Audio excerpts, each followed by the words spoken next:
President Trump decided to double down on a far-left trade position during his address to Congress. Let's check it out.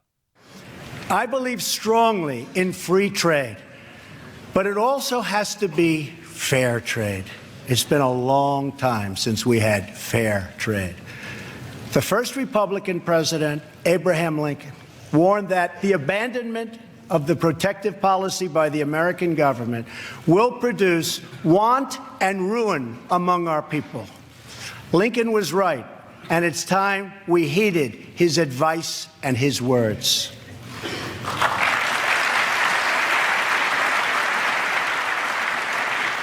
I am not going to let America and its great companies and workers be taken advantage of us any longer. They have taken advantage of our country. No longer.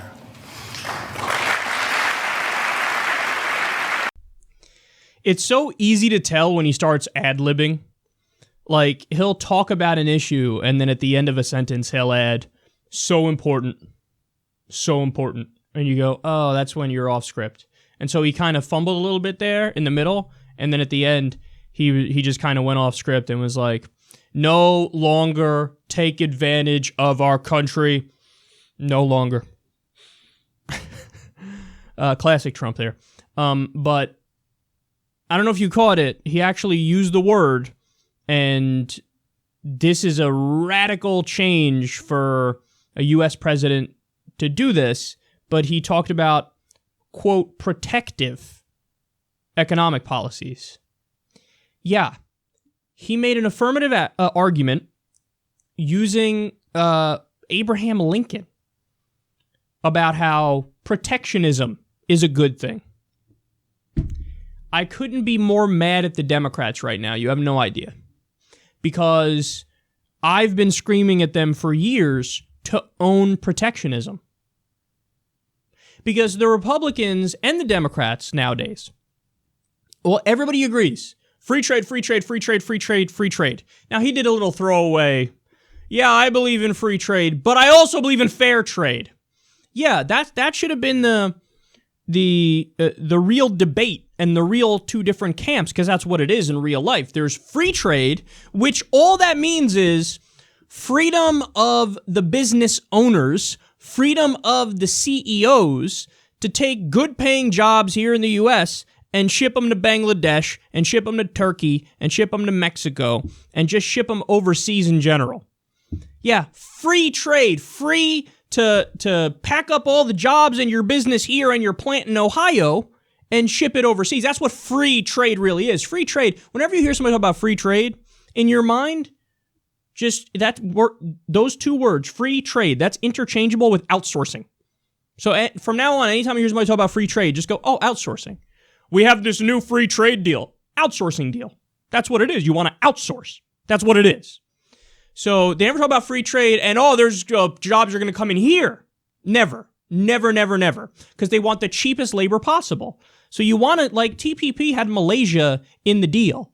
Malaysia tolerates slavery. That's not me saying it. That was a government report that said it. And then, by the way, when they added them in the deal, the Obama administration said, take out the thing about how Malaysia tolerates slavery. Get rid of that government report. And they did.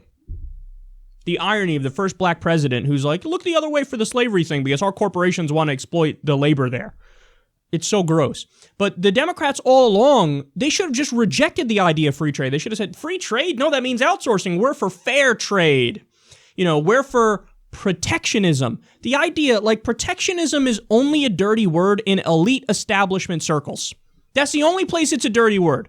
Would you want to protect your kids? You're like, what the fuck are you saying? Of course I want to protect my kids. What kind of a stupid fucking question is that? That's right, it is a stupid question. So why is it so wrong to want to protect your jobs? Why is it so wrong to want to protect the economic well-being of the nation? Now, I get it. I'm not saying we should be totally isolationist in every way, shape, and form. No, of course you trade with other nations. Duh. But you do it out of necessity. You don't do it to bolster the profits of multinational corporations and owners and CEOs who are already rich.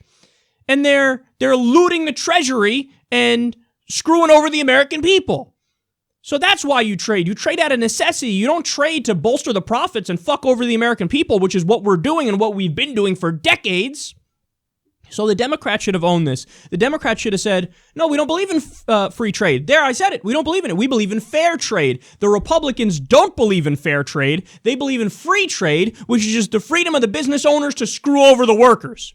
They should have owned that, and they should have owned protectionism, because they have no idea how to frame it. They have no idea how to argue. And here comes buffoon, orange-faced, authoritarian asshole Donald Trump, who was smarter than them on the issue of trade. And by the way, you probably should give more credit to Steve Bannon, because I bet Steve Bannon wrote that part of the speech. But he's right. He's right about this. CNN had an article the other day, and by the way, the article was based on Glenn Beck's comments. And Glenn Beck was like, Steve Bannon's economic and nationalist agenda is dangerous. He said something like that. So let me get this straight. Literally the one thing about Steve Bannon that isn't objectionable, his economically nationalist agenda. They're like, let's focus on that and talk about how bad he is about that. Not the fact that he says, let's get rid of all undocumented immigrants. Not the fact that he says he's even against high-skilled immigrants. The guy's just an open bigot. They're like, don't talk about that. Anyway, oh my God, he wants to make the economy here at home better. Gross. Oh my God, that's so stupid. So anyway, the media has no idea. Their outrage meter is so off that they quote Glenn Beck and they think they're being serious intellectuals. And meanwhile, now Trump has moved to the left of Democrats on the issue of trade. He's arguing for fair trade, and he's arguing for protectionism. The Democrats need to start using that language. Bernie Sanders is the only one in the Democratic Party who's been saying this for years.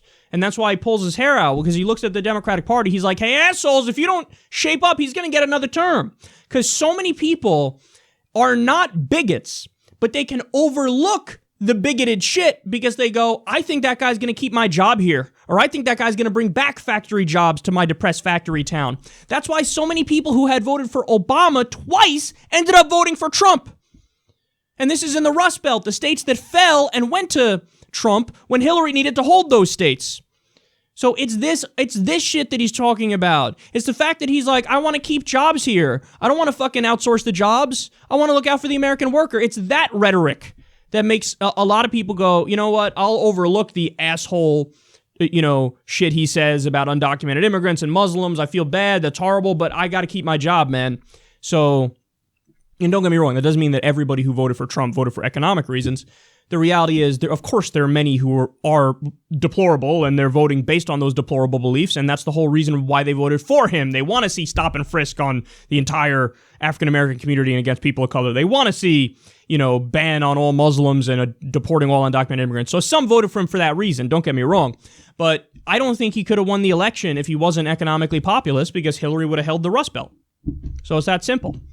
So Democrats need to start defending protectionism and stop with the garbage free trade shit that your donors want you to talk about. And that, that's what you're doing. You're representing your donors when you talk about that shit. And also say fair trade instead of free trade now. Argue for fair trade over free trade. And furthermore, I'd go a step further, man. I always argued, I don't know why the Democrats gave up ground on welfare. Like, welfare is a term that got demonized over the years. And it probably had a lot to do back when Rush Limbaugh was popular in 1995 or some shit, where just all the time he would just malign, liberals are stupid and dumb, and liberals are idiots, and liberal. And everybody went, liberal's bad. I'm going to back away from the word liberal. And he did the same thing with welfare. Welfare, poor black people who, have the nerve to want to survive because the economic system fucked them over massively, and how dare they want food. He would just malign it, welfare, gross, welfare. And then the Democrats eventually said, you know what? White flag, we give up. We'll back away from defending welfare. Go to Europe. Go to anywhere in Europe. Bring up welfare. They'll be like, what do you... Yeah, welfare is a good thing. Again, do this simple test. Would you want to look out for the welfare of your kids? You go, that is, again, the dumbest fucking thing I've ever heard. Of course I do. What kind of a stupid question? So why would you not want to look out for the welfare of your neighbor? Neighbor's a good guy, right? You spoke to him a few times. Hey, it's Ted. Ted's great. I love Ted. So would you want to look out for the welfare of your neighbor when your neighbor go on vacation? Wouldn't you feed his dog or some shit? Yeah, you want to look out for his welfare because he's your buddy. So why is it that The more you extrapolate away, and the more you say, okay, well, what about the guy down the street? What about the person in the other state? Then people all of a sudden become assholes. Like, fuck that guy. Wait, what? You were just talking about how you're a good person. Hey, I want to look out for the welfare of my kids, my neighbor. But the guy in the other state, fuck him. I don't know, but fuck you. It's all because of propaganda that the Democrats have backed away from the term welfare. Of course you want to look out for the welfare of your fellow citizens. What are you, a fucking barbarian? What are you, a savage? You should want to look out for the welfare of everybody. So start defending fair trade over free trade. Start defending protectionism, and I would even take back the word welfare. There's another term for social democracy. Social democracy, again, like the Scandinavian countries. It's a healthier mix of capitalism and socialism. They have free healthcare, free college, universal daycare, paid vacation time by law, living wage. So much better. It's a much more heavily regulated capitalism with a healthy dose of the right kind of socialism spending on the right things. There's another term for a social democracy, a welfare state. And in the U.S., you bring that up, like, welfare, run away, gross, terrible. Again, would you want to look out for the welfare of your kids? Would you want to look out for the welfare of your parents? So why not your neighbor? Why not, Dave in the county over? You should want to look out for the welfare of everybody if you're a decent human being, and it's just the propaganda from the right that has made liberals back away from it. And I honestly think it's stupid. I think the liberals are so weak and so pathetic that they didn't know how to fight. They didn't know how to defend what they actually believed in. So that's where we are today, and now Trump has brought back some of those concepts that the Democrats should have been defending all along, and this is part of his... Bottom line is, you're underestimating him if you think like in the partisan Democratic, corporate Democratic bubble, like, we got him, there's no way he's gonna get a second term. Yeah, okay. Well, you put up fucking Tim Kaine, who has the personality of a burnt piece of whole wheat toast. You put up Cory Booker, who's probably got the phone number to Citigroup CEOs and, Wall Street firms in his back pocket. You run that guy against Trump, and Trump goes out there and talks about protectionism, and Trump goes out there and talks about fair trade. Watch and see what happens. It won't be pretty.